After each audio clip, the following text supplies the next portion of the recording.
Бүгін біз оқулық талдаймыз. 10-шы сыныптан бастайық. 10-11-ге беремейміз деген мұғалімдер өте көп болған өткенде әріптестеріміз. Соған байланысты 10-шы 11-ші сыныптар. Былай жасайық, аптасына бір эфир қоямыз. Бір апта оқулық, бір апта нұсқа талдайық. Себебі нұсқа талдамайтын болсақ, сұрақ жаттамайтын болсаңыздар, кішкене ол да қиынырақ болады, иә. Қазір сіздерге группаға Қарақат апай квиз жіберетін болады. Сол квизді толыққанды өтейік. Одан кейін мен сол квиз бойынша оқулықты талдайтын боламыз. Барлығымыз жылдам группаға кіреміз. Қазір осылай митта отырасыздар да, сіздерге квиз жіберіледі телефондарыңызға. Сол квизтен өте берсеңіздер болады. Соңғы ссылканы Қарақат апай жібере салыңыз квиздің. Өтіп болған әріптестер күте тұрамыз. Содан кейін барлығымыз біткеннен кейін 5 минут уақыт берем. 5 минуттан кейін кітапты оқулықты ашып қойып алдарыңызға сол әрбір сұраққа тоқталатын боламын. Келістік бар, әріптестер? Сонда есімізде көбірек қалады. Маңызды ақпараттар. Жалпы тестте келетін сол тақырыпқа байланысты сұрақтарды квизге енгіздім.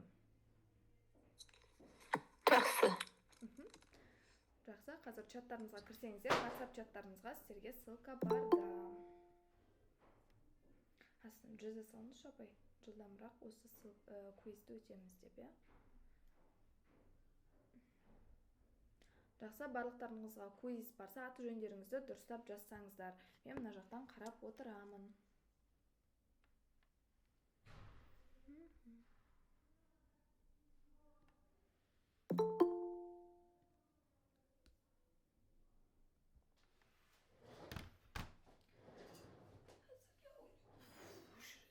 Ойламай шығар жерді ғой мен. Частный доступ дейініз. Сізде шығып кетті ма?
Кешкіріп жатқан әріптестер, саламатсыздар ма, қалайсыздар? Сіздерге Қарақат апай WhatsApp группаларыңызға квиз тест жіберілді. Сол ссылкаға кіріп, квиз тесті шешеміз, содан кейін сол бойынша оқулықты талдап бастаймыз. Жылдамырақ өтіп, мына жаққа комментарийға өттім деп жазсаңыздар. Сосын ат жөндеріңізді толыққан жазыңыздар, маған мына жаққа түсетін болады.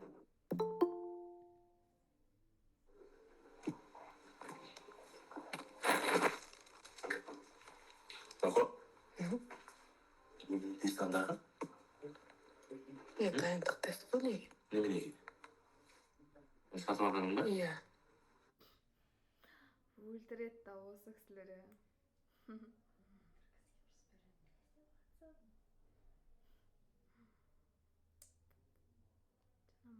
еді квиздің нәтижелері.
саламатсыздарбы әріптестер. Тағы да қосылған әріптестер болса, квизді өтейік. Мен мына жақта қарап жатырмын.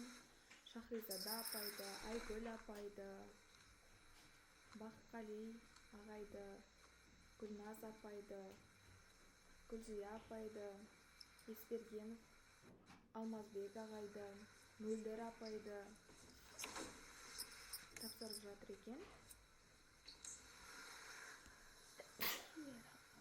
Кешіріңіздер.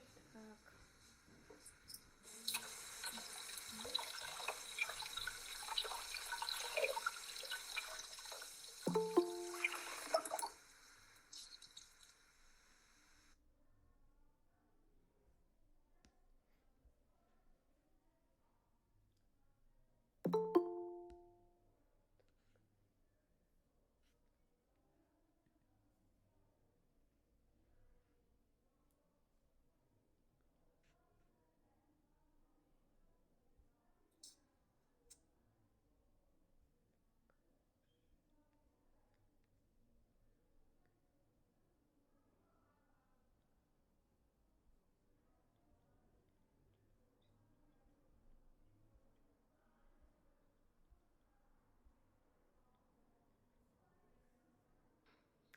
Бұл жақта А деп тастап қойған білім алушылар бар екен. Әріптестер, олай жазбай, толыққанды аты жөнімізді жазайық, я? Мен мына жақта көріп отыру үшін.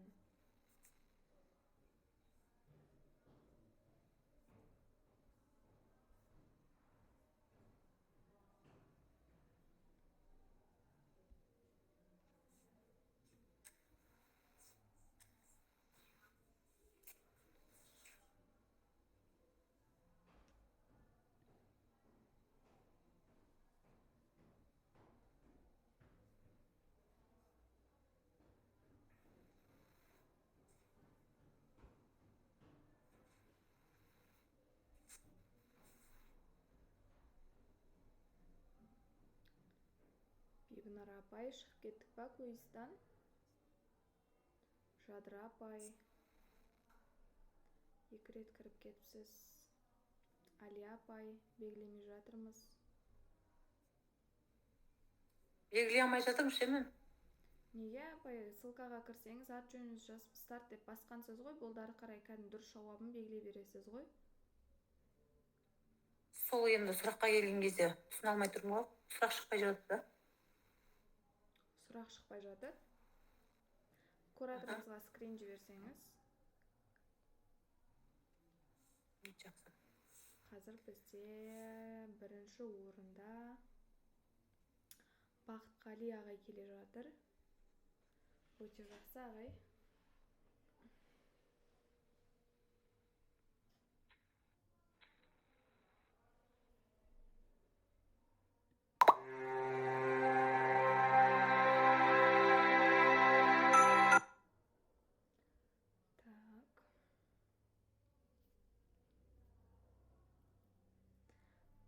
Бақтықали ағай бірінші орында, Мөлдір апай екінші орында келе жатыр. Фатима апай үшінші орында, Болат ағай төртінші орында, Ақерке апай бесінші орында. Өте жақсы әріптестер.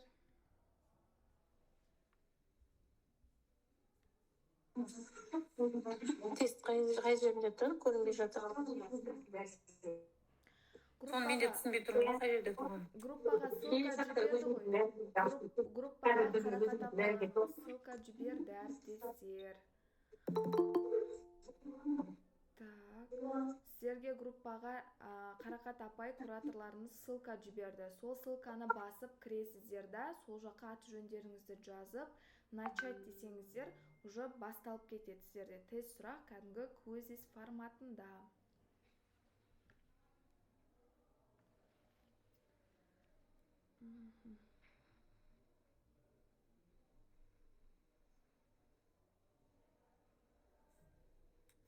Начать.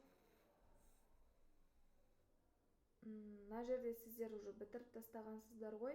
Начать снова дегенді басасыз да, сосын начать игру дегенді басасыз. Сіздер, мына жақта тест бітіргендер екен ғой, результат. 8 сұрақ дұрыс, 17 сұрақтарымыз қате болып шығыпты. Бұл кісі кімдікі? Так, қазір қарайын.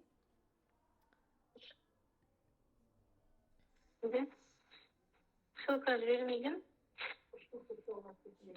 Жекелеріңізге де жіберді. Жекелеріңізде де группаларыңызда да тұр. Жекелеріңізді куратормен қараңыздар, әріптестер сол жаққа жіберіп қойды. Бізде Бағдат ағай бірінші орынға шығып кетіпті. Бақтықали ағай екінші орынға түсіп кетіпті, я? Так. Бағдат ағай, сіз аяқтадыңыз. Сізін Болат ағай аяқтапты. Ақерке апай, сіз аяқтапсыз. Шахризада апай аяқтапты. Мөлдір апай аяқтапты. Бір шамамыз аяқтап қалыппыз, я? Күте тұрайық қазір қалғандарын.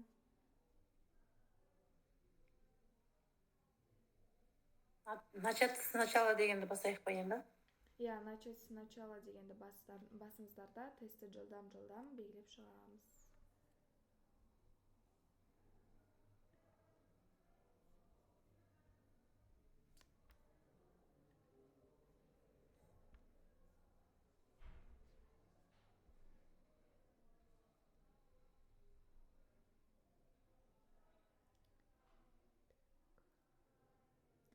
Бізде Бағдат ағай аяқтапты. 48.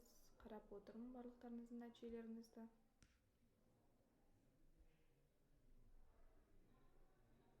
Әріптестер, көпілеріңіз 10-шы сыныпқа сонда бермейсіздер ма? Мына жақта 50%-ға жетпегенсіздер ғой, ешқайсыларыңыз әлі. Бітіп қойғандар болса да 50%-ға жетпеген екен. 10-шы сыныптың екінші параграфын алдым. Жалпы жаңа көмірсулар, моносахаридтер, дисахаридтер, полисахаридтерге бүгін талдайтын боламыз.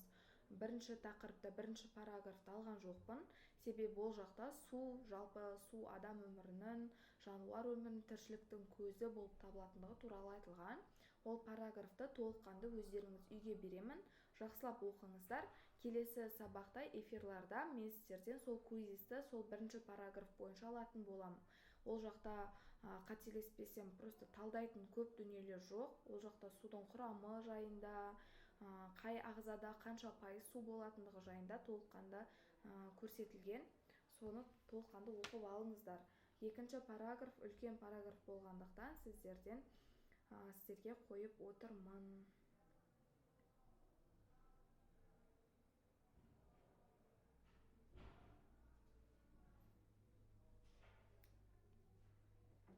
Так. Аяқтап қалдыңыздар ма? Көрейін.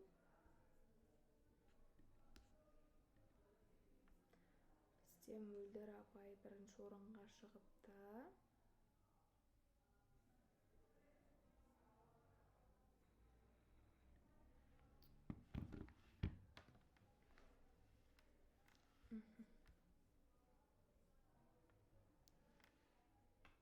Мөлдір апай 50%-дан асыпты. Әлия апай бірақ Әлия апай екінші попыткаңыз екен, я?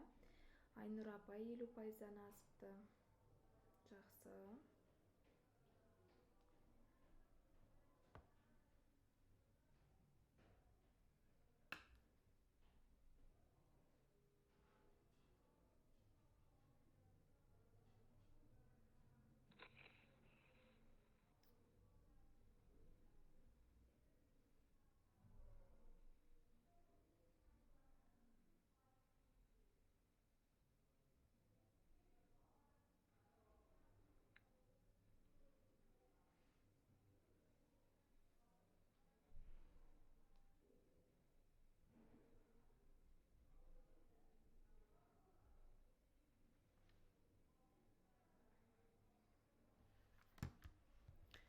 Аяқтап қалдық бар әріптестер.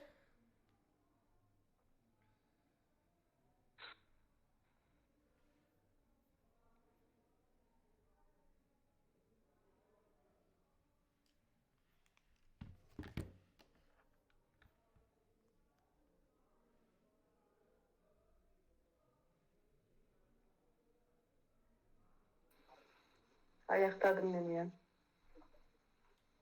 Жақсы, күте тұрайық.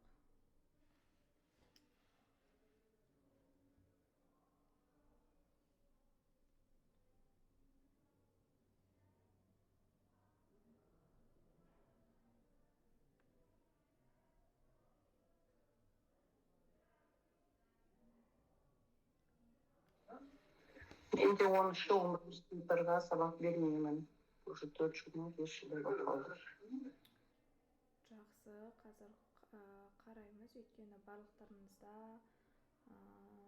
жаңағы не болып жатыр, мына жақта төмен болып жатыр нәтижелеріңіз. Так, онда біз былай жасайық. Бізде қазір нәтиже бойынша айтайын, кім қаншаншы орында. Ең бірінші орында Али апай болып тұр, екінші орында Мөлдір апай, үшінші орында қайтадан Али апай екінші попыткамен тапсырған екен. Яғни Айнұр апай бар үшінші орында. Жалпы сіздерге енді қазір былай жасайық. Нәтижелеріңізді көрдіңіздер, сұрақтарды да көрдіңіздер. Қазір сұрақтарды ашып қойыңыздар да, қолдарыңызға ручка, дәптерлеріңізді алыңыздар. Мен оқулықты ашатын боламын экранға, және оқулықтағы әрбір жаңағы сұраққа тоқталатын боламыз. Яғни квиздағы әр сұраққа тоқталамыз. Так, мен сіздерге экранымды қазір көрсетейін. Мен оқулықты ашайын сосын.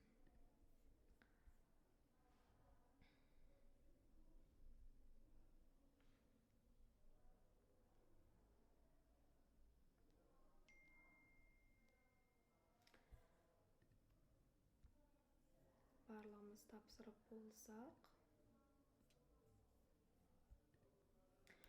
Жалпы сіздердің сұрақтардың ішінде ең көп келгені жалпы осы тақырыптар.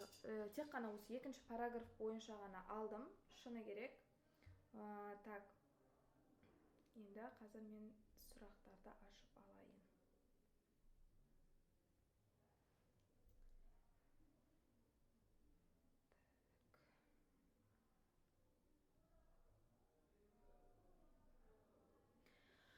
Қараңыздар, мына жерде сіздерге жаңа мынандай сұрақ келді. Жалпы білеміз, біздегі көмірсулар қаншаға бөлінеді? Бізде 3-ке бөлінеді. Мына оқулықты оқып отырып, сұрақтарды да тоже айтып өтем. Жалпы көмірсулардың жіктелуі, олар жаңа айтып өткендей моносахаридтер, дисахаридтер, полисахаридтер болып бізде 3-ке бөлінетіндігін білеміз. Жалпы көмірсулардың құрылымы, құрамы және де қызметтері бойынша жіктеліп отырады. Жалпы көмірсулар бізде сан алуан және көбінесе бір-біріне мүлдем қарама-қарсы қасиеттер көрсететін қосылыстар болып табылады. Яғни олар мүлде бір-біріне сәйкес келмейді, қарама-қарсы және де басқа да қасиеттерге ие болып келеді бір-бірімен. Олардың арасында қарапайым және де жоғарғы молекулалы, кристалды және де аморфты, суда жақсы еритін және де мүлде еремейтін, тотығуға қабілетті және тотықтырғыштардың әсеріне біршама тұрақты заттары болатындығын көрсетеді.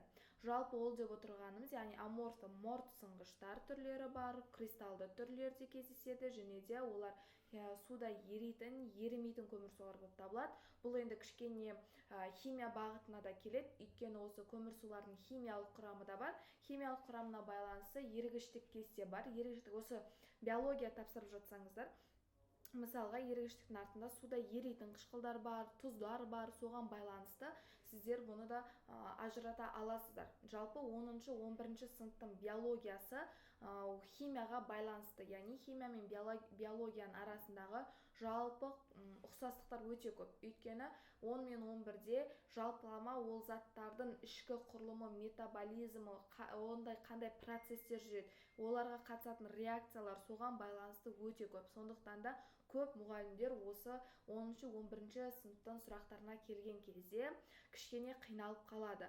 Егер де химия бағытында бірге қос пәнді таңдаған әріптестер болса, биология, химия, онда оңай оны білесіздер. Ал енді бір ғана бағытта биология бағытын ғана жұмыс жасайтын әріптестер болса, кішкене қиындау 10-11 сынып, оның үстіне сабақ бермесеңіздер.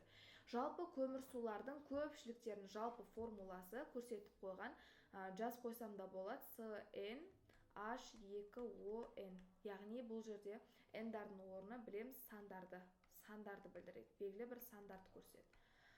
Бұл жаңа бізде сұрақта кездесті, иә? Квизда екінші сұрақта көпшілік көмірсулардың жалпы формуласы деп келді. Сонда бізде осыны белгілеу керекпіз. Тура осылай квизда кездесті сіздерге. Так, енді химиялық табиғаты бойынша көмірсулар 3 классқа бөлінеді. Бұл сұрақта келді. Жаңағы тестте де тура осы сұрақ келуі мүмкін. Себебі көбінесе осы көмірсуларға байланысты А деңгейлік сұрақтар осылар болып табылады. Жалпы химиялық табиғаты бойынша көмірсуларда бізде бірінші сұрақта келді. Қаншаға бөлінеді? 3-ке бөлінеді. Оны қателеспеңіздер деп ойлаймын. Өйткені моносахарид, дисахарид, полисахарид деген өте жаңағы көп қайталанатын тақырыптардың бірі. Олар бізде білеміз: моносахаридтер, дисахаридтер, трисахаридтер немесе олигосахаридтер деп аталады. Яғни ол жақта екіншілік, үшіншілік, төртіншілік сахаридтер жатады. Ал үшіншісі ол бізде полисахаридтер. Полисахаридтер деп отырғанымыз N деген санды білдіреді. Так, көптеген дисахаридтерді әдетте қанттар деп атайды. Оны білеміз, сахаридтерді қанттар деп аталатын. Мұнымен олардың дәмінің ерекшелігі тәтті болып сипатталады. Мысалға, глюкозаны алсақ болады. Глюкоза бізде тәтті зат болып табылады. Ол да бізде сахаридтер тобына жататынын білеміз. Глюкоза мысалға сіздер оны қалай жаттасаңыздар болады. Тұрмыстық жағдайда мысалға сіздерде системаның құрамында біз адам әлсіреген кезде немесе энергия жоқ кездерде бізде глюкозаны егетін болады, иә, система арқылы беріледі. Немесе табиғи жолмен оны балаларыңыз ауырып қалған жағдайда немесе өздеріңізде әлсіз тамақ жей алмайтындай жағдайға түсіп жатсаңыздар, біздің ағзамызға жаңағы энергия беретін тәтті заттар керек. Ал тәтті зат ол бізде глюкоза болып табылады құрамымызда, ағзамызда. Сол глюкозаны табиғи тұрғыдан жаңағы қайнаған суға көбірек мөлшерде қант қосып, соны тұтыну ол бізде табиғи глюкоза болып табылады. Оны білеміз, тәтті сусын. Бізге салатын системаның құрамында да сол қантты заттар бар, глюкоза болып табылады екен. Ол осы біздегі көмірсуларға жатады. Жалпы ол жаңа айтып жатқаным сақталу. Естеріңізде жақсы сақтаңыздар, оның дәмі тәтті болады. Өздерінің химиялық құрылымы бойынша көмірсулар көп атомды спирттердің кетондық немесе альдегидтік туындылары болып табылады. Жаңа айтып өткендей, бұл жақта көп атомды спирт, кетондық немесе альдегидтік туындылар деп отырғаны солардың тотығу процесінен пайда болады деп отыр. Яғни бізде альдегид деп отырғанымыз, спирт, кетон деп отырғанымыз барлығы ол химиялық реакциялар табылады. Солардың оттек қатысында тотығуы жаңағы ол бізде осы сахаридтердің түзілуіне алып келеді. Мысалға, мына жерде айтып тұр, моносахаридтер молекуласына көміртек атомының жаңағы санына байланысты моносахаридтер деп аталады. Олар бізде триозалар, тетраозалар, пентозалар және гексазолар болады. Бұлар деп отырғанымыз жаңа көмірсулары ыдырау барысында шыққан. Мысалға, триозалар бізде глицериннің тотығу реакциясының нәтижесінде бізде шығады. Ол 3 атомды. Триоза деп отырғанымыз 3, тетра деп отырғанымыз 4, пенто деп отырған пента 5, гекса 6 деген сөз. Яғни моносахаридтерге осылар жатады, 5-ке дейінгілер. Триозалар мінеки жазып қойыпты, мына жақта оқулықта. Триозалар бізде 3 атомды спирт болып табылады. 3 атомды спирт.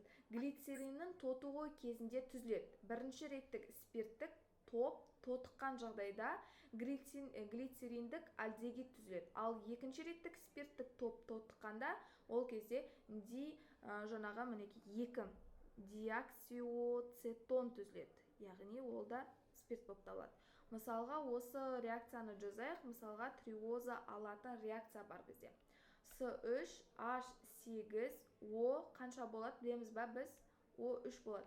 Ал енді осы тотығу деп отырғаны бізде тотығу оттек қатысында жүретін процесс болып табылады. Бұның формуласы бізде С3H ой, ручкам қалай болып қалды өзі? H6, мына жаққа сыймай қалды ма? O3 және плюс H2 бізде түзіліп шығады екен. Яғни мына жақтағы қалған 2 сутек атомы шығып кетеді. Бұл біздегі мінекей, мынау шыққан біздегі өнім триоза деп аталады. Триоза. Ал мынау бізде глицерин. Глицерин жалпы тотыққанда түзілетін өнім бізде триоза деп аталады. Біздегі мынау немізге берілген кітап, оқулықтағы берілген мағлұмат триоза деп тұрғаны осы реакция. Енді бұл кішкене сіздерге түсініксіз болатын шығар, бірақ жазып қойыңыздар, сонда естеріңізде көбірек сақталады. Триоза деп отырғанымыз сутектің 3 атомы бар, яғни 3 сутегі бар. Ертең варианттарды қарайсыздар, егер де осындай сұрақ кездессе, тетра десе, онда ол жақта 4 көміртек болу керек. Одан кейін қараңыздар, көміртек пен оттектің саны бірдей болып тұр. Ал сутектің саны, мына көміртек атомының санын 2-ге көбейтсек, онда 6 болады. Онда осы біздегі триоза деп аталады. Осы сұрақ бізде жаңа келді ғой деме? Я, олар 3 атомды спирт глицериннің тотығу кезінде түзіледі, бізде триоза. Мына жерде тетроза, пентоза деп қойған. Олар 5-еулік 4 көміртектік 3 құрамында, яғни 4 атомды, 5 атомды спирттер бар деген сөз. Енді екінші реттік спирттік топ тотыққан кезде түзіледі дейді. Бұл жерде диоксиацетон деген спирт, так, мінекей, 2 деп тұр. Оны көрсетіліп тұр. Тура осы тоже сұрақта тұр. Көрдіңіздер ма, негізі НКТ-ның көп сұрақтары оқулықтан андай болмай қалған нелерден келеді. Прям сөйлемдердің ішіндегі бір сөзден сұрақ құрастырылған. Сондықтан оқулықта былайша айтқанда жаттап алу керексіздер ғой. Одан кейін так, фотосинтез кезінде аралық өнім пайда болады, тетроза дейді. Так, осы мына жерде сұрақ тұр. Тетрозалар ұлпалардағы көмірсулардың ыдырау өнімдері. Олар фруктоза 1,6-дифосфор қышқылын ыдырауы мен кезінде фосфорланған күйінде түзіледі. Ұлпаларда фосфотриозалар жинақталмайды. Жаңағы одан арғы өзгерістерге ұшырайды деп тұр. Так, келесі бетті ашсақ, осы жақта жазылған болу керек. Мінекей. Моносахаридтер, мінекей, глюкоза мен фруктоза, жаңа айтып өткеніміздерге. Дисахаридтерге бізде сахароза, лактоза, мальтоза, мына жақта рибоза бар, дезоксирибоза бар. Ал полисахаридтерге негізінде жаңағы қорытылатын, қорытылмайтын деп екіге бөлінеді. Ол біреусі бізде қорытылатындарға крахмал, гликоген жатады, ал қорытылмайтын бізде көмірсол, целлюлоза деп аталады. Мына жақта құрылымдық формулалар көрсетілген. Негізі глюкозаның формуласы бізде С6H6O қанша еді бізде? Мына жақта көрсетілген. Білесіздер ме? O5. Ал фруктозаның формуласы моносахаридтерде негізі көбінесе бірдей болады, формулалары. Енді қараңыздар, мына жерде жаңағы сұрақты қайталап өтпекпін ғой сіздерге. Фотосинтез кезінде аралық өнім ретінде пайда болатын тетроза деген.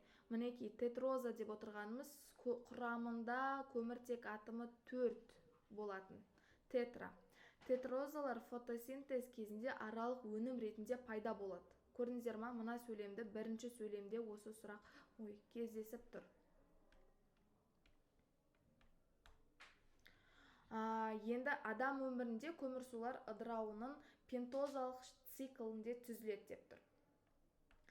Жалпы бұл адам организмде жалпы көмірсулар ыдырауының пентозалық циклінде түзіледі. Ол яғни 5 көмірсутектік кезінде түзіліп бастайды деген сөз. Ал енді пентоза деп отырғанымыздың өзіне тоқталып өтейік. Ол бізде ксилоза, көбінесе өсімдіктерде кездесетін көмірсу болып табылады.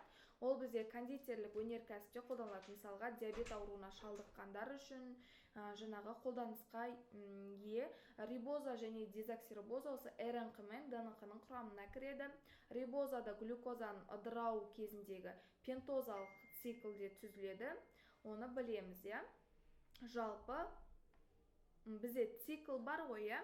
ДНК-нын РНК-нын жалпы ыдырауы осы жаңағы процесте бізде осы жалпы глюкоза бізде құрамымызда ең кіші өнім болып табылады, моносахарид болып табылады. Осының ыдырауы бізде пентозалық циклден жүреді. Яғни пентоза ыдырайды бізде тетрозаға, тетроза ыдырайды триозаға, триоза ыдырайды жаңағы екі көмірсутекке. Одан кейін ең соңғысы біздегі полисахаридтер моносахаридтерге дейін ыдырап түзіледі деген сөз. Яғни көп атомдар бір жинақталған үлкен күрделі қосылыс қарапайым заттарға ыдырайды деген сөз. Осыны айтып тұр мына жерде сөйлемде.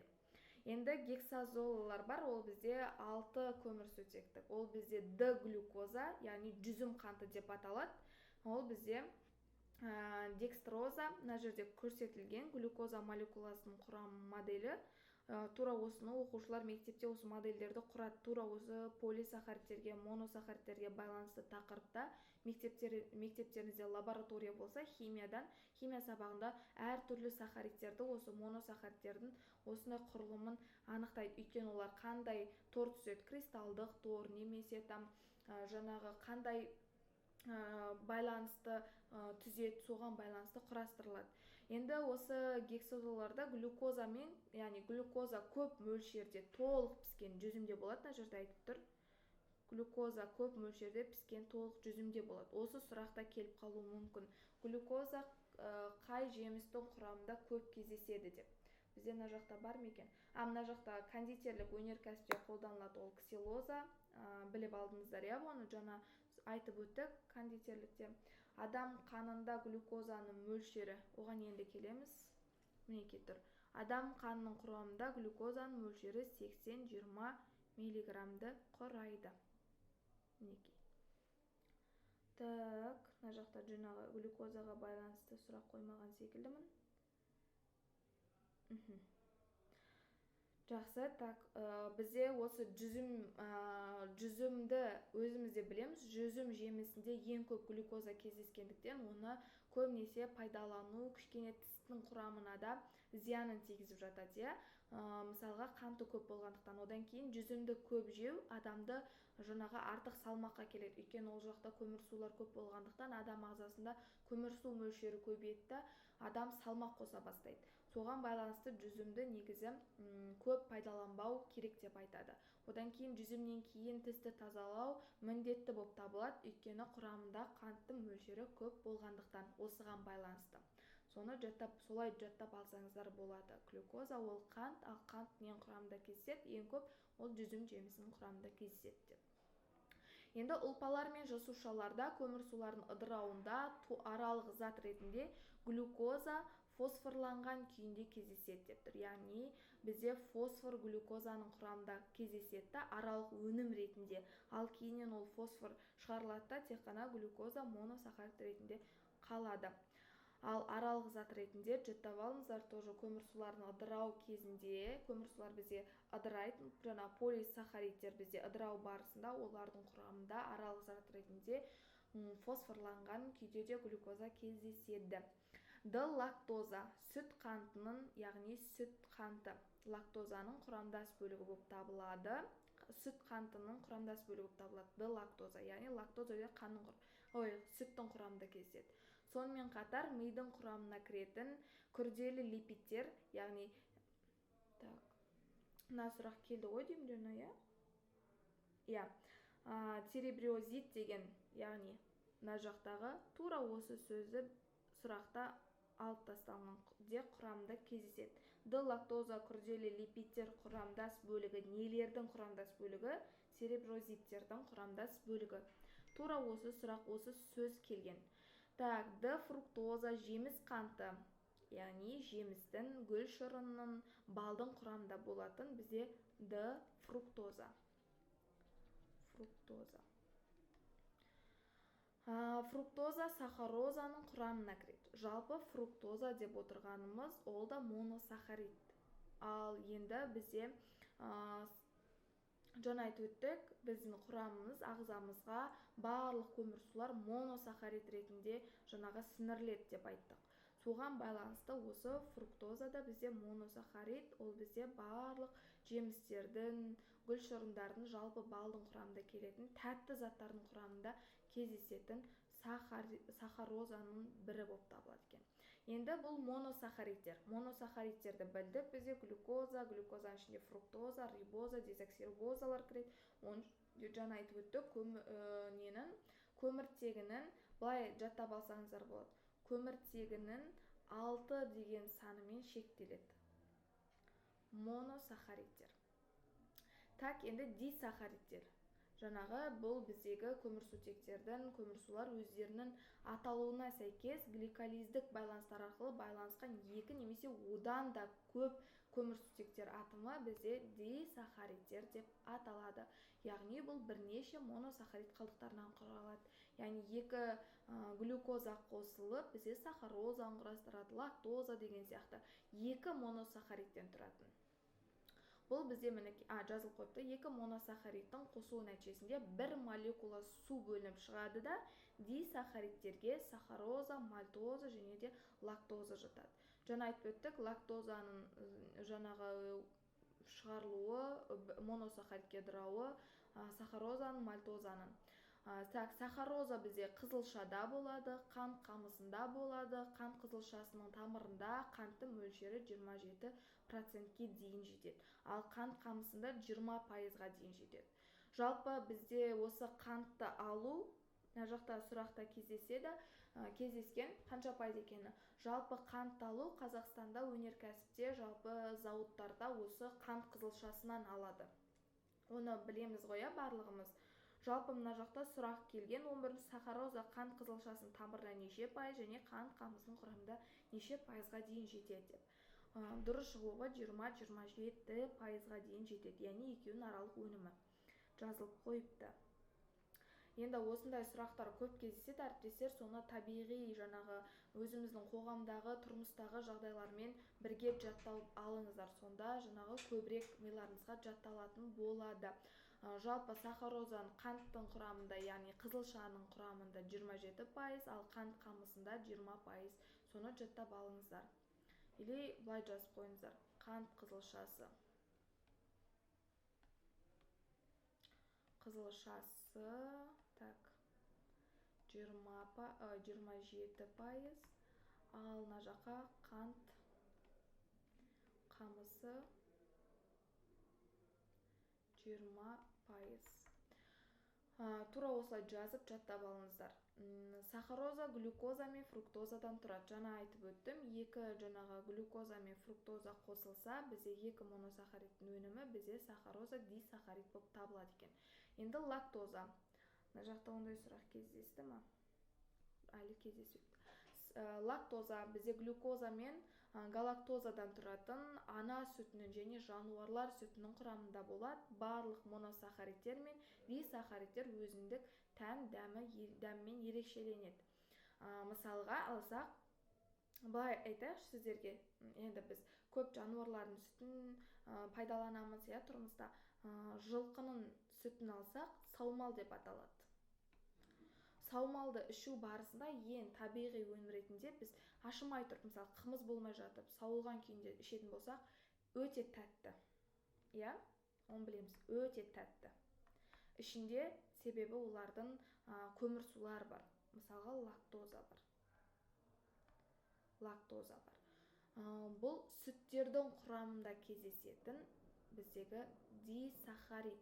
Осылай тұрмыспен жасап қойыңыздар. Саумал, өте тәтті, лактоза, көмірсу, дисахарид. Дисахарид болып табылады. Так, бұған байланысты сұрақ кездескен жоқ, түсінікті деп ойлаймын. Полисахаридтер. Полисахаридтер деп отырғанымыз, ол біздегі бірнеше моносахаридтерден құралған көмірсулардың түрі болып табылады. Өте көп, яғни жүздеген және мыңдаған моносахаридтердің қалдықтарынан құралған жоғарғы молекулалы заттар. Яғни өздерінің химиялық құрылымы бойынша полисахаридтер бөлінеді. Ол қалай бөлінеді? Мына жақта сұрақта кездесті ғой деймін. Глюкоза қалдықтарынан құралған адам және жануарлар денесінде қорғас жинақталатын көмірсу гликоген дейді. Так, оған енді келе жатырмыз, қателеспесе, аха.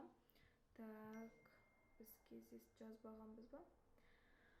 Так, не дейді? Біріншісі гомополисахаридтер. Яғни бұл бір моносахарид қалдықтарынан құралған.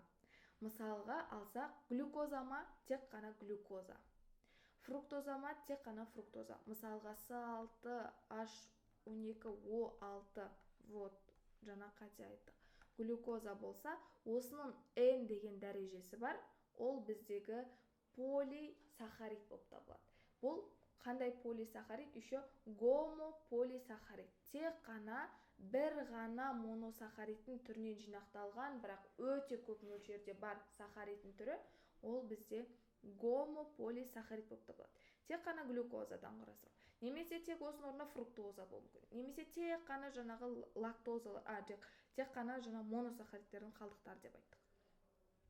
Так, енді гетерополисахаридтер. Бұл түрлі моносахаридтердің қалдықтарынан және олардың туындыларынан құрала береді. Мысалға, алсақ, осының қасында С6H12O6 болса, осының қасында мысалға былай жинақталады. С6H8O3N. Мысалға, бұндайлар болуы мүмкін. Бұлардың барлығы гетеро, екі түрлі көрдіңіздер ма? Мысалға, глюкоза болса, триоза болса, екеуінің моносахаридтер бірігетті N деген дәреже тұр. N деген ол қанша екені белгісіз, өйткені ол поли деген мағынаны білдіреді. Поли деген білдіреді. Ал бұл уже бізде гетерополисахарид болады. Ал бізде мынау гомо, бір ғана. Гомо деген сөз бір ғана, ал гетеро әртүрлі. Гомо бір түрлі деп аталады. Түсінікті ғой, ана нәрсе. Бұлай биологиялық неден түсіндіретін болсам, фруктоза плюс фруктоза плюс N тең болады гомо полисахарид. Ал енді мына жақта фруктоза плюс глюкоза плюс N болса, үш нүктемен, онда бұл гетеро. Түсінікті ғой, әріптестер? Түсініп жатырмыз ба? Әріптестер? Түсінікті. Аха. Кеттік онда ары қарай. Мен бұл жерде тек гомозигот, гетерозигот ана түсіндіре қойсаңыз да жетеді. Бұл жақта гетерозиготталардың қатысы жоқ, ағай, бұл жақта ұрықтану болып жатқан жоқ қой. Сіздің ана гомо гетероны айтып жатқаныңызды айтып жатырмын. Сондай нәрсе дейді. Аха, иә. Жалпы сол нәрселер ұрықтануға байланысты. Енді мына жақта гомо деген сөз бен гетеро деген сөздің айырмашылығын білсеңіздер болды ғой. Ал енді мына жақта енді аса маңызды гомо полисахаридтерге бізге жатады. Ол крахмал, целлюлоза, гликоген, яғни пектиндік заттар жатады. Бұлар бізде қоректік заттардың сіңірілуі болып табылады. Крахмал мысалы жануарларда, целлюлоза ол бізде нелерде білеміз ба? Әріптестер, сабақ беріп жүргендеріңіз болса, айтып өтейік, осын талдайық бірге сіздермен. Мысалға, адамдарда қоректік заттар не, жануарларда, өсімдіктерде әрқайсының сіңуіне байланысты әртүрлі болып табылады, Гликоген жануарларда, крахмал өсімдіктердегі қоректік қор заты болып жинақталады. Өсімдікте целлюлозада өсімдіктің қабырғасы деп жүрмеді. Целлюлоза бізде тығыз болады, қателеспесек. Солай ма? Иә. Жалпы крахмал, гликоген, целлюлоза дегендер бізде негізі қорытылуға байланысты бірдескен, олар полисахарид, микрофондарыңызды өшірсеңіздер, олар бізде полисахарид болып табылады.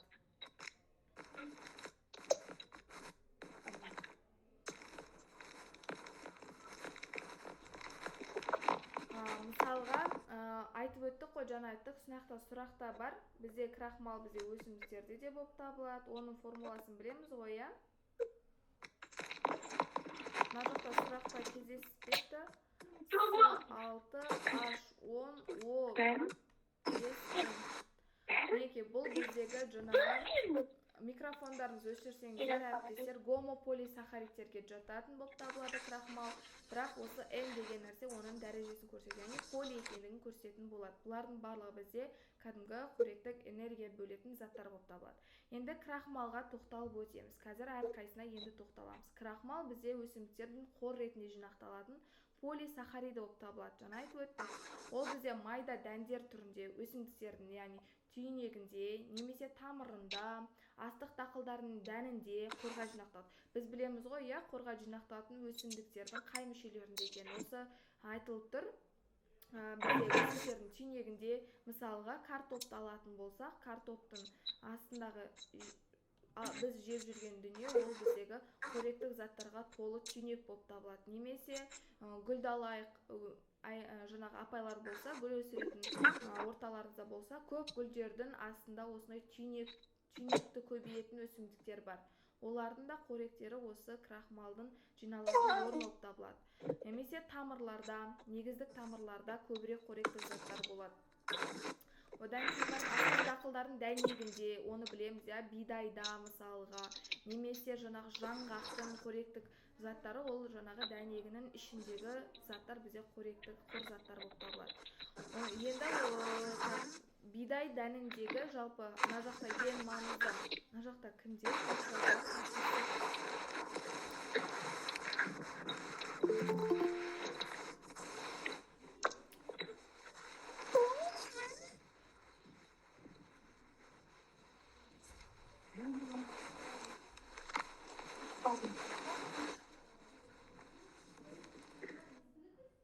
Мен даусым естіліп тұр ғой, әріптестер. Иә, енді ана. Так, миымыз ашып кетті дауыстан. Так, мына жерге келдік. Бізде жалпы айтып жеттір, жаңағы ең көп білетін дүниелеріңіз жаттау керек. Бидай дәнінде крахмал бізде. Жазып қойыңыздар дәптерлеріңізге осы нәрсені. Бидайдың құрамында 45% көмірсу, күріште осылар сұрақта келеді. Энктінің күріште бізде 80%, жаңа да сұрақтарда болды, көбісіңіз қате жауап бердіңіздер. Картопта бізде 25% крахмал кездеседі. Біз негіз көбінесе қолданылатын, көбінесе Жетпес деп тұр ғой оқулықта. Бидай дәнінде. Ал? Крахмалдың несі, өлшемі? Иә, қателесіп айтқан ғой. 25 неде бұл? Картоп түйнегінде 25, бидайда 75, күріште 80. Иә, солай жазып жатыр ма әріптестер? Жаңа сіз енді картопта 25 деп шатасып қалдыңыз. Жоқ, бидайда 45 деп айтып өтті, просто қателесіп өткен ғой, 75 айтайын деп отыр. Ренжімеңіздер, айтып отырмын ғой. 45 оқулықтағы қатема дегенім ғой сонда. Жақсы, мына жерге жазып отырмын, айтып жатқан кезде қателесіп кеткен ғой, ренжімеңіздер. Бидайда бізде 75% ең көп алынатын крахмал негізі бидайдан алынып жатады өнеркәсіптерде. Бірақ тұрмыста көбінесе қолданылатын біздегі күріш крахмалы мен картоп крахмалы болып табылады әріптестер, оны білеміз, иә? Жалпы крахмалды өндірістік жолмен алуда картоп ең арзан материал болып табылады. Сондықтан да картоп крахмалы арзан және де өте көп қолданылатын, жаңа айтып өткенімдей, крахмалдың көзі болып табылады. Жалпы крахмал адамның азық түлігіндегі негізгі көмірсу болып табылады. Жаңа біз айтып отырмыз, күріштің крахмалдық, яғни күріштен алынатын крахмал қымбат болады, бірақ тұрмыста көп жағдайда да қолданылады күріштен. Өйткені жаңағы кондитерлік бағытта немесе тамақ өнеркәсібінде үлкен қымбат тағамдарда күріш крахмалын қолданады. Ал енді көзіміз күнделікті тұрмыста қолданылатын крахмалдың түрі ол бізде картопта болып табылады. Оны өсіру, оны жаңағы өндірісте алу жолы өте оңай болғандықтан картопты қолданылады екенбіз. Оның өзін қарапайым үйде де алынады. Сол картопты суға біраз уақыт жаңағы крахмалын шығарып, оны қайнататын болсақ, бізді крахмал несін ала алатын боламыз. Жалпы химиялық жолмен. Так, гликоген. Гликоген бізде глюкоза қалдықтарынан құралған адам және де жануар организмінде қорға жинақталатын күрделі көмірсу болып табылады. Жалпы адам мен жануарлардың организм бір-біріне ұқсас болатынын білеміз. және де оларда жинақталатын көмірсутері гликоген болып табылады. Жалпы глюкозаның қалдықтары. Гликоген көп мөлшерде бізде бауырда, қаңқа бұлшықеттерінде және жүректе жинақталады. Осыны тоз жаттап алыңыздар. Гликоген көп мөлшерде қайда жинақталады? Бауырда, қаңқа бұлшықеттерінде және жүректе жинақталады.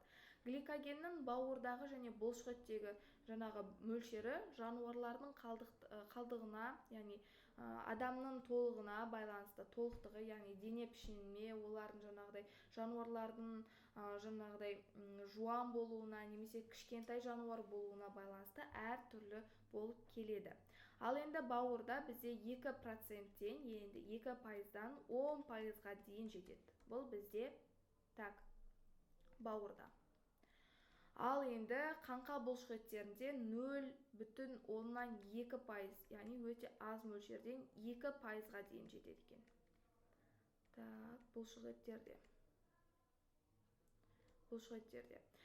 Енді ашқан кезде бауыр мен бұлшықеттердегі гликогеннің мөлшері күрт төмендейді. Гликоген бұлшықеттердің жиырылуына жұмсалады, яғни бұлшықеттерді гликоген біз қозғалған сайын көзімізді ашып жұмған өзіне энергия жұмсалады, соның барлығына ағзаны қамтамасыз етіп отырады деген сөз.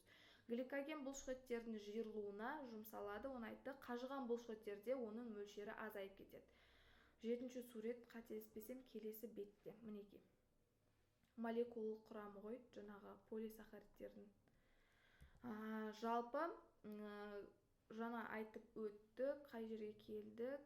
Бұлшықеттердің мөлшері азаяды қажыған уақытта, оны білеміз. Жаттығу жасаған уақытта біз қарнымыз ашуда осы энергияның көмірсулардың ыдырауына байланысты. Мысалға, жүзуді айтайық, өзіміз қарапайым суға шыққан кезде, суға кірген кезде адам тойып кіреміз да, бірақ біздің қозғалысымыз судың ішінде өте жылдам болады, және ол судың несіне байланысты бізге білінбегендіктен ол жақта энергия көп жұмсалады да, бұлшықеттер қажи бастайды, сондықтан энергия мөлшері азаяды да, гликогендердің барлығы жұмсалып, адам организміне жаңағы тамақ қажет болады. Былайша айтқанда көмірсу қажет болады. Соған байланысты жаттап алсаңыздар болады. Қай уақытта гликоген адам ағзасында азаяды десе, қажыған уақытта жалпы. Целлюлоза бізде өсімдік жасушаларының қабығын түзетін күрделі молекулалы көмірсу болып табылады. Жалпы бұл полисахаридке жатады. Жалпы целлюлоза бізде молекуласында крахмал және де гликоген тәрізді глюкоза молекулаларының қалдықтарынан құралады. Жаңа айтып өткенімізде глюкоза бізде тәтті зат болғандықтан организмімізге жаңағы энергия көзі болып табылады ғой. Мынау неге шығып тұр?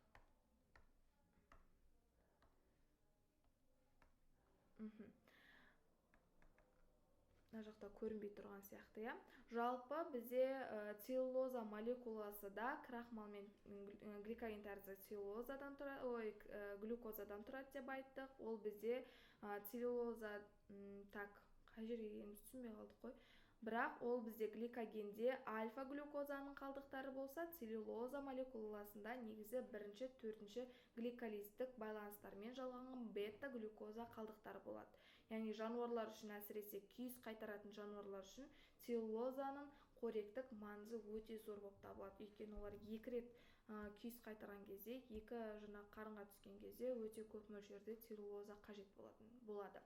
Енді өсімдік тектес қоректік заттармен адамның ішегінде түскен целлюлозалар ыдырамайды бізде. Яғни өсімдік тектес қоректік заттармен, жалпы өсімдіктерден біздің ағзамызға, адамдардың ағзасына түскен целлюлоза біздің ағзамызда ыдырамайды. Жалпы айтқанда қорытылмайды. Өйткені асқазан және ішек сөлдерінің ферменттері целлюлозадағы бета-гликолиздік байланыстарды үзе алмайды. Жалпы, дегенмен бізде целлюлозаның рөлі айтарлықтай жоғары болып табылады. Біріншіден, целлюлоза ішектің толқынды жиырылуына жақсартып, толыққан жиырылуын біздегі асқазан ішектеріне, одан барып өттің бөлінуіне және холестериннің организмнен сыртқа шығарылуына, нәжістің қалыптасуына әсер ететін болып табылады адам ағзасында. Яғни бұл жақта целлюлозаның жалпы қатты тығыз зат екендігін айтып тұр, және де бұл біздің ағзамызда қорытылмайды, бірақ та біршама жаңағы маңызда жаңағы рөлді атқарады. Оның ішінде жаңа айтып өткендей, көбінесе жаттап алыңыздар, осылар сұрақта десе, ішектің толқынды жиырылуын жақсартады және өттің бөлінуіне және де холестериннің организмнен сыртқа шығарылуына және нәжістің қалыптасуына, яғни қалыптасуына әсер ететін зат болып табылады, көмірсу болып табылады. Енді пектиндік заттар, бұл бізде жемістердің көбінесе құрамында болады. Олар сахароза және де алма, сірке қышқылдарымен қосылып, кондитерлік өнеркәсіпте қолданылатын іркілдек студент түзіледі.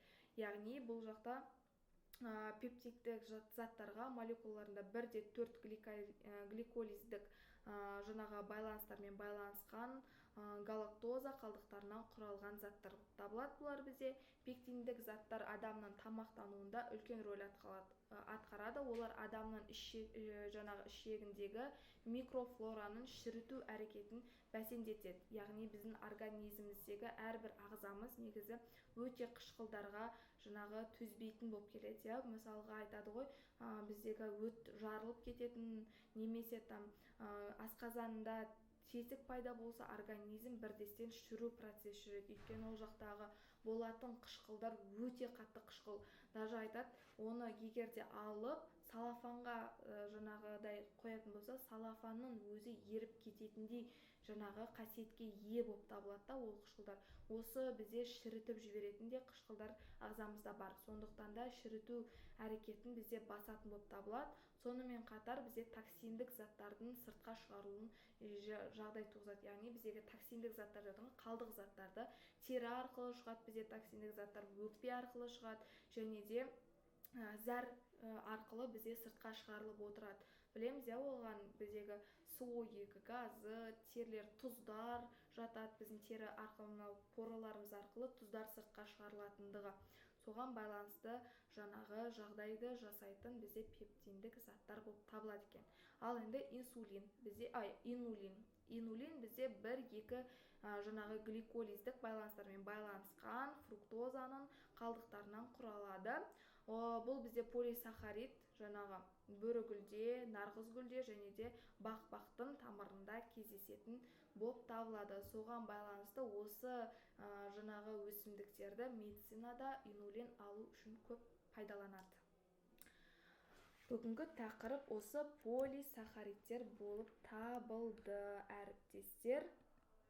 Осы неге байланысты сіздерге үйге тапсырма беретін боламын. Үйге тапсырма сіздерге оқулық KZ немесе барлықтарыңыз кітапханада, мектепте жұмыс жасайсыздар. Жұмыс жасамайтын студенттер болса, жаңағы педагог статусын алатын студенттер болса, оқулық KZ-ті жіберіп береміз. Ертең қазір сайт жасамай тұр екен. Кураторларыңыз айтып қоямын, Қарақат апай жіберіп береді. Немесе өздеріңіз оқулық KZ-ті алып, онлайн түрде кітапты оқысаңыздар болады.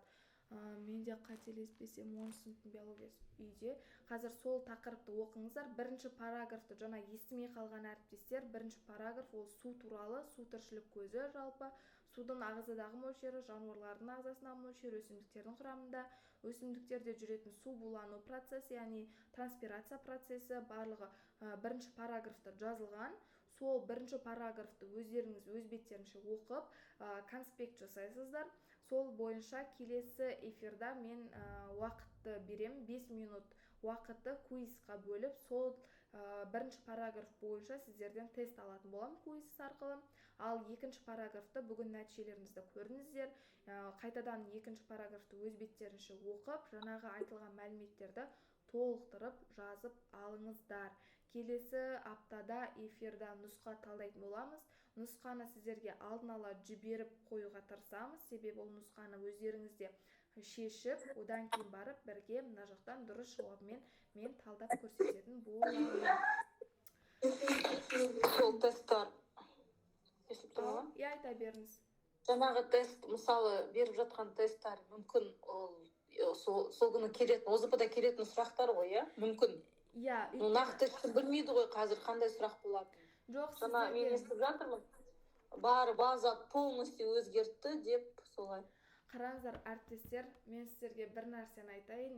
Тестке ашылған сайын кіреміз, бізде негізі өзімізше ол тестке. База өзгерді деп айтады ғой, бірақ толыққанды базадан бұрынғы сұрақтарды алып тастамайды. Мысалға, ол сайт бізде деп бұйырса, келесі аптадан бастап сіздерде пробный тесттарды сол сайт бойынша алатын шығармыз. Ол сайтқа сұрақ енгізіледі. Мысалға, бірінші бір нұсқаны енгізеді. Одан екі нұсқаны енгізеді. Яғни бір пәннен 500 сұрақты енгізсе, сіздер тест бастау барысында сайт өзі араластырады да сізге сол 500 сұрақтың ішінен 50 сұрақты сізге береді. Ол кез келген.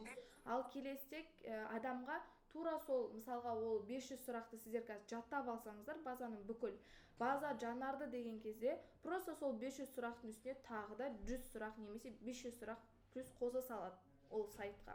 Ол удалить етпейді, ол сұрақтарды өшірмейді.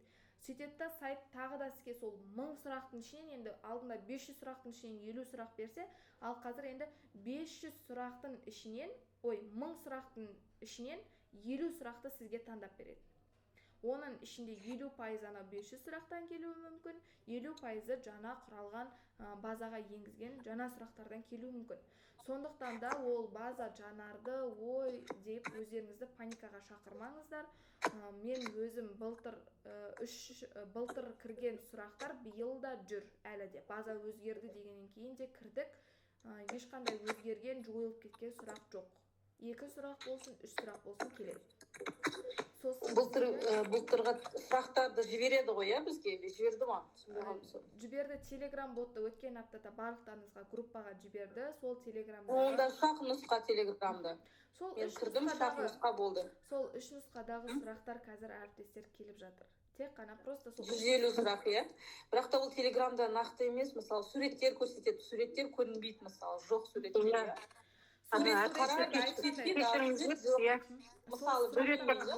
Айта кетейін. Мен де айтайыншы, әріптестер, бағанан бері сізді тыңдап отырмын. Телеграмдағы суретті қара дейді, бірақ біз суретті қай жерден қарарымызды білмейміз. Анаған кіріп кетсең, ана тест жабылып қалады да, содан бізден қате көп кетті. Мысалы, 3-ші суретке қарада жауабын жазыңыз дейді. Ана жерде не сурет жоқ. Сонымен жынды болдық. Менде сондай көп қателер кетті. Барымызде солай. Енді тыңдасаңыздар әріптестер.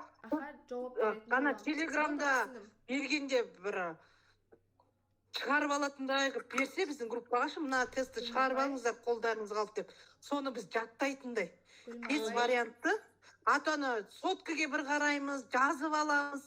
Уже біздің миымыз қазір қашы, шын айтсақ. Барлықтарыңыз енді уже. Бәрімізді солай. Қашы да, онысты бізде қазір комиссия келіп жатыр. Міне мен әлі арасында бүйтіп отырмын, комиссияның арасында. Енді білмеймін. Енді Гүлім апай, Айгүл апай жауапты сұрақтарыңызға. Енді қараңыздар, сіздер айтып жатырсыздар ғой, мынаншасыншы санға депші. Ол нәрсе нағыз жаңағы сұрақтар болғандықтан, сіздерге келген бізге жаңағы сол жақта базадағы сұрақтар болғандықтан, оның суретін біз алып шыға алмаймыз да. Оның суреті тек қана сол жақта компьютерда қалады. Ал біз шығып сол нәрсені жаттап сіздерге жазып беріп отырмыз. Енді түсініп отырмыз ғой, соны бар ғой, электронный түрінде берсе, біздің WhatsApp-ымызға біз соны шығарып алып жаттасақ. Ато бар ғой, бізде не кейде интернет болмағалады, кейде мысалы бізді шақыртып алады, анда комиссия, мұнда комиссия. Барлықтарымыз пән мұғалім емес шығарсыздар, мына жерде отырған әріптестер, өйткені бізде сағат аз ғой, барлығымыз біреуміз тәрбиеміз, біреуміз андаймыз, біреуміз мұндаймыз. Сол себептен маған кішкене қиын болып жатыр. Әйтеуір жаттап жатырмыз. Апай, енді тыңдасаңыз, мен соңына дейін айтып түсіндіріп өтейін сіздерге, Ол енді суреттерге байланысты, жаңа айтып өттік қой. Ол жақта көбінесе 3-ші суреттегі ас қорыту мүшесінің бір бәлесінің деген сұрақтар келеді. Дұрыс па? Сондай сұрақтар бар телеграмда. Өйткені тестте де тура сондай сұрақтар келеді. Құстың мынау санмен берілген мүшесі қандай қызмет атқарады, ол қандай метаболизмге қатысады деген сұрақтар өте көп. Мысалға, ас қорытуға байланысты сұрақтар бар. Ол жақта ас шектің дегенде ан жақта көрсетілмейді, бірақ сол ас шектіндегі сан көрсетілген. 6-шы суретте берілген мүшенің біздегі ас қорыту мүшесінде ол жақта қандай метаболизм жүреді деген сияқты сұрақтар бар. Енді тура осы суреттерді біз ала алмағандықтан, бірақ сіздердің қолдарыңызда оқулық бар. Оқулықтағы тура сол сурет, тура солай тестке енгізілген. Яғни мектептегі 7-8 сыныптың оқулықтарындағы анатомияның, жаңағы зоологияның, яғни жануарлардың суреті дәл тура солай копия жасалған тестке. Мысалға, мен көргенмін 8 сыныптың оқулығындағы құстың суреті бар ғой. Құстың, яғни біздегі ауа қапшығы мен тыныс алуы, соған байланысты сұрақ тура сол оқулықтағы суретпен, тура сол санмен, ретмен оқушылардың үй тапсырмасына берілген тапсырма тура ENCT-ның тестіне енгізілген. Мысалға алсаңыздар болады. Сол үшін оқулықтың артындағы үй тапсырмасында көбірек орындаңыздар оқушылармен отырып. Тура сол тапсырмада тестке енгізілген. Көп сұрақтар сол жақтан алынған.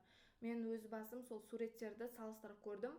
Мектептің оқушылардың бағдарламасындағы оқулықтармен бірдей кездеседі. Ал енді жаңа телеграмға, электронныйға байланысты жауап беріп өтейін. Гүлім апай, ол біздің слив болғандықтан, база болғандықтан, оны біз электронный вордпен ашық түрде бере алмай жатырмыз. Арамызда сіз сияқты апай болса барлығы, онда ол тіптен жақсы, сіздерге бере салатындай. Тарататын мұғалімдер бар, біздің сливті алып сататындар бар, ортамызда тест центрдің адамдары бар. Мысалы, қазір олар эфирға кірмейді, бірақ чатта олар отырады. Сөйтеді, біз берген сливтарды, базаны полностью алып тастайды сұрақтарды. Сондықтан да біз сіздерге тек қана код арқылы ғана телеграмға кіргізіп жатырмыз. Себебі бізде үлкен компания, курс болғандықтан, ол таратуға болмайтын білесіздер. Ішімізде бәрібір тест-центрдің адамдары отырады. Өйткені барлық инстаграмда жаңалықтарға бренд онлайн шығып жатыр. Өйткені мұғалімдер тесттен өткізіп жатыр, бірақ қалай деген сұрақ өте көп. Ал біздің слив беретінімізді көп адамдар білмейді. Сондықтан да телеграмнан код арқылы ғана санын ғана шектеп беріп жатырмыз. Солай жаттай беріңіздер. Өйткені олар нағыз сұрақтар. Ал вордпен береміз бұйырса, уайымдамаңыздар ол жағында. Бірақ ол жақта түгел болмайды сливтар, бірақ арасына қосамыз. Оны олай слив деп бермейміз, кәдімгі нұсқа деп беріп жатырмыз. Қазір нұсқа талдап жатырмыз. Соның барлығы негізі нағыз жаңағы ENCT-ның тестінің сұрақтары ғой. Сондықтан да атылған кезде, иә, түсіністікпен қарасыңыздар. Бізге де ол нәрсені біз бекерден бекер істемейміз. Бізге де қиын вордты телеграмға квиз қып салу, ол ботты жасап шығару, ақшаның қаншама соры болып жатыр. Лучше вордпен сіздерге бере салғанымыз бізге де жақсы апай. Бірақ та оны түсіну керек, біз тошты артында қаншама қиындық болатынын. Сол ғой, әріптестер. Сіздер үшін бір қойсам бола ма? Жалпы осы ENCT-ға байланысты нақты спецификациясы жоқ па? Мынандай тақырыптардан деген сияқты келеді деген.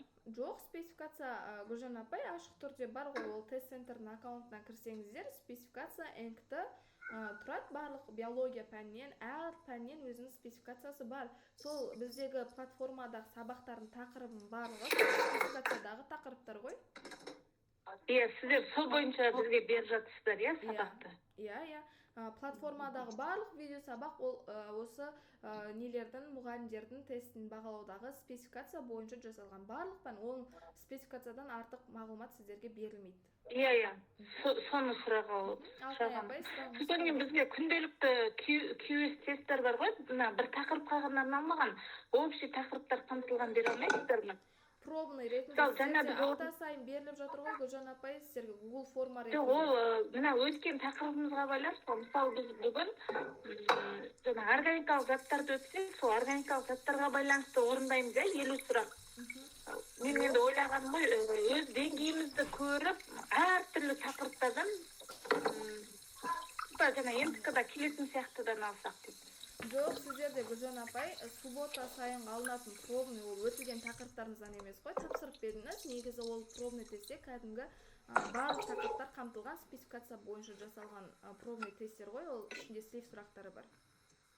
Сол суббота күнгі тақырыптық емес пробный тесттерді міндетті түрде тапсырыңыздар әріптестер. Өйткені пробный сол суббота күнгі нұсқалардың барлығы негізі сливтардан жасалған нұсқалар ғой. Ол Google формамен беріп жатқанымыз сол үшін қайта тапсырыңыздар. Бір рет емес, 2-3 рет бірінші рет тапсырыңыздар, өздеріңіз ойланып отырып білетін сұрақтарыңызды белгілеңіздер.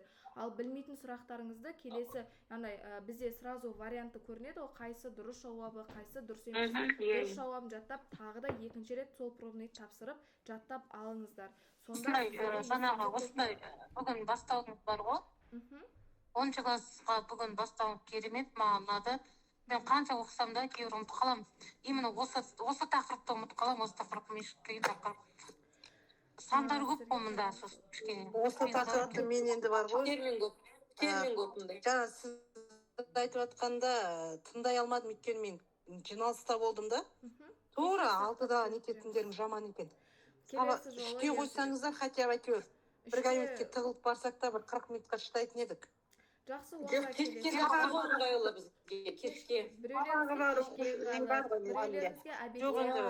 білмеймін. Эфирді сақтап қазір жіберіп беремін. Өткен эфирді просто менде кішкене дауысын енді бар ғой сізден сұрайын дегенім, балама осылай балға тұра беріңізші 10 сыныпты, чисто 10 сыныпты 11-ді. Осылай салдай онда тек қана оқулық талдау жасайық па? Әзірге нұсқа талдауды тест басталды. Сіздер аптасына 2 рет, 3 рет жасаймыз дедіңіздер да, соны жоқ болды ғой. Әріптестер кішкене жаңадан ашылып жатырсыздар, бірінші рет оқулық талдау. Платформадағы сабақты қарасаңыздар, просто теорияны алып үлгермейсіздер, эфир өте бермеңіздер деп жатыр. Мына жақта мысалға, сіздер платформадағы сабақты қарасаңыздар, негізі көп теориялар сол жақтарда айтылған ғой. Ал сіздер енді бүгін сіздердің өтініштеріңізбен кітап талдау жасадық. Сіздердің жұмастан жіберіп тұрған тесттарыңызды да орындап жатырмыз. Бірақ бүгінгі тест ерекше осындай 10 мен 11 бізге қиындау ғой негізі.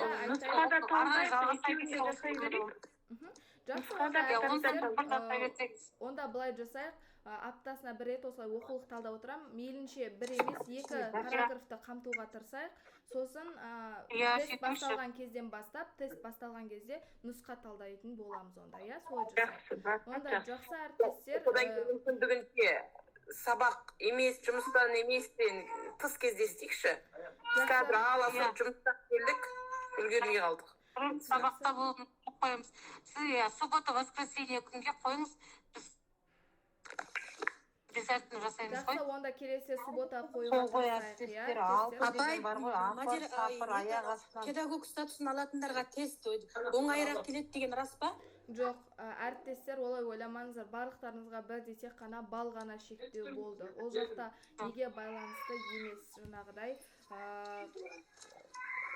категорияның балына ғана байланысты. Ол жақтағы сұрақтардың деңгейі барлық жерде бірдей. А деңгейі, В деңгейі, С деңгейі барлық жаңағы категорияға жаңағы бірдей. Түсіндім, рахмет. Мысалы, менде сол енді 2 пән. Менде сол 2 пән мысалы. Биология, география мен география мен. География, биология ма сізде? Биология. Мен 2 пән оқып жатырмын мысалы. Енді маған да сол ауыр міне 2 пән. Дипломыңызда биология, география мұғалімі. Келеме мысалы мен оқып жатырмын мысалы. Неден алама, сол достан алама, оныкі сол басқа ма? Зәуреш апай, сізде дипломыңыз биология, география ма? География мен биологиядан беремін. Жоқ, сіз бересіз ғой, дипломыңыз қос пән сол биология, география ма? Биология, география қос пән жоқ қой? Солай 2 пән бірге дипломда. Бізде негізі биология, география, по-моему, тапсырғансыз ба осы уақытқа дейін? Мен модератормын, енді мен сол эксперт қамаған. Жете алмай жатырмын, 1-2 бар. Бір пәнге қарағанда қос пәндіктер жоқ, бір пән сол биология. Менде сол Зәуреш апай, дайындалыңыз жақсылап, өйткені бір пәнге қарағанда қос пәндердікі кішкене қиындау болады. 2 пәннен де А, Б, С деңгейлер болады. Бірақ осы сұрақтар өзгереді. Осы сұрақтар ма деймін, осы сұрақтар келеді, осы үстінен алады ғой. Ол жақта сұрақтар өзгермейді, бірақ жаңа талқылағаныңызды жібере салыңызшы кураторымызға. Мен соған қарап дайындалайын.